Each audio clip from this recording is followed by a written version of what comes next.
C'est vrai que nous n'en avons pas parlé aujourd'hui, mais nous en avions parlé le 26 mai, si c'est bien le 26 mai.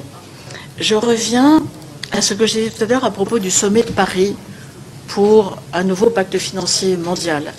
Il y a environ 120 ou 130 pays qui participeront, le secrétaire général des Nations Unies, les dirigeants des grandes organisations internationales et des institutions financières internationales, et puis bon nombre de pays des BRICS, moins la Russie, dont je dis souvent qu'elle s'est hélas mise hors jeu par la décision qu'il a prise d'agresser l'Ukraine le 24 février 2022.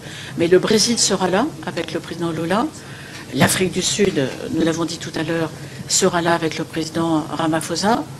L'Inde sera représentée au niveau ministériel puisque nous travaillons ensemble pour son G20 du mois de septembre.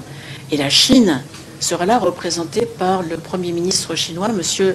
Li Qiang. Donc 4 des 5 BRICS, si je puis dire, sont là. Et donc il nous semble que dialoguer est toujours positif. Même quand on n'est pas 100% d'accord sur tout, il faut parler pour se comprendre et il faut parler pour trouver les solutions.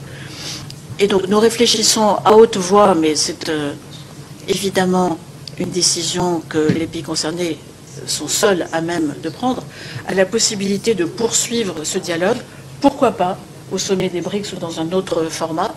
En tout cas, ça n'est pas à nous à décider, bien évidemment, et je le répète, mais le président de la République peut l'envisager. C'est une invitation lui est adressée. Et encore une fois, moi je crois que puisqu'ils viennent à nous, on peut aller vers eux, que le dialogue par définition marche bien quand il marche dans les deux sens.